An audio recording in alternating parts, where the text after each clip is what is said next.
Bismillahirrahmanirrahim. Sahabat himayah yang dirahmati Allah Subhanahu wa taala.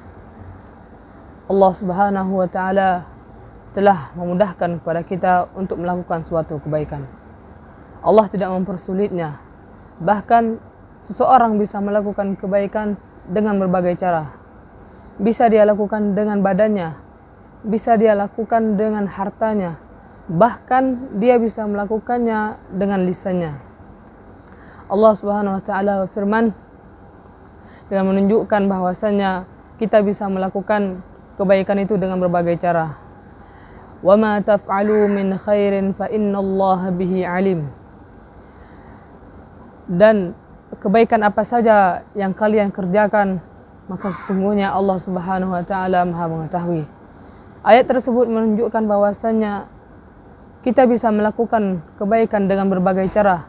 Cara yang sangat luas Allah berikan kepada kita.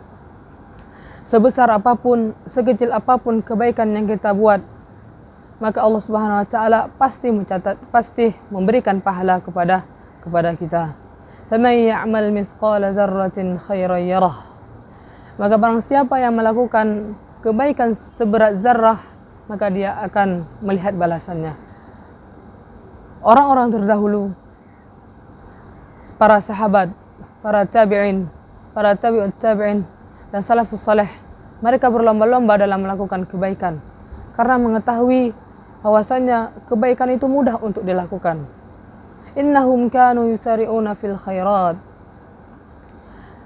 Kemudian pada suatu ketika Nabi sallallahu alaihi wasallam didatangi oleh beberapa sahabat.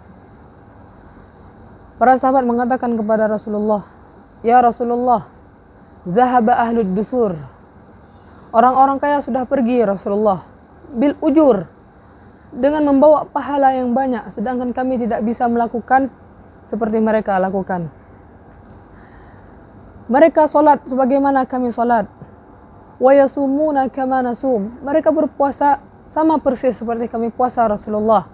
Akan tetapi wa yatasaddaquna bi fuduli amwalihim. Mereka bisa bersedekah dengan harta-harta mereka, sedangkan kami tidak bisa melakukan seperti mereka. Kemudian Rasulullah sallallahu alaihi wasallam mengatakan, "Alaysa qad ja'alallahu lakum ma yatasaddaqun?"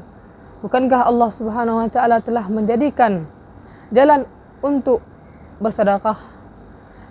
"Inna lakum bi kulli tasbihatin sadaqah, wa kulli takbiratin sadaqah, wa bi kulli tahmidatin sadaqah, wa bi kulli tahlilatin sadaqah." Kita bisa bersedekah dengan mengucapkan tahlil, bisa mengucapkan takbir. Kita bisa bersedekah dengan mengucapkan tahmid. Amal bil ma'ruf nahi munkar itu sedekah. Begitu mudahnya melakukan kebaikan. Bahkan Rasulullah sallallahu alaihi wasallam bersabda, "Kalimatani khafifatani fil lisan." Dua kalimat yang mudah diucapkan di lisan, yang ringan ketika diucapkan. Saqilatani fil mizan, yaitu berat timbangannya di mizan. Habibatani ilar rahman. Dan dua kalimat ini yaitu dicintai oleh Allah Subhanahu wa taala, yaitu subhanallah bihamdi subhanallahil azim. Dengan kita mengucapkan itu, banyak sekali kebaikan yang kita raih. Allah Subhanahu wa taala akan memberikan pahala untuk kita. Mudah kita ucapkan. Akan tetapi permasalahan sekarang itu, kenapa kita susah untuk melakukan kebaikan? Apa penyebab kita susah untuk melakukan kebaikan? Allah Subhanahu wa taala telah memudahkan kebaikan dan memberikan jalan ataupun cara untuk kita melakukan kebaikan, tapi kita tidak bisa melakukannya. Salah satu sebabnya tidak bisa melakukan kebaikan yaitu kerasnya hati. Ketika seorang sudah mengeras hatinya, maka kebaikan akan tertolak. Dia melihat dengan matanya kebaikan di depan matanya, dia tidak tersentuh sedikit pun untuk melakukannya. Selagi Allah memberikan kesempatan kepada kita, memberikan kesehatan, memberikan waktu luang, maka marilah kita untuk melakukan kebaikan sebanyak-banyaknya. Karena kesehatan akan diganti dengan sakit. Kemudian waktu luang akan diganti dengan kesibukan.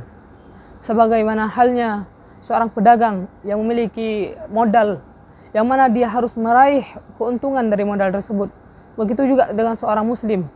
dia mempunyai modal, yaitu kesehatan dan waktu luang untuk bisa melakukan kebaikan, untuk bisa taat kepada Allah Subhanahu wa taala dan meraih ridhonya.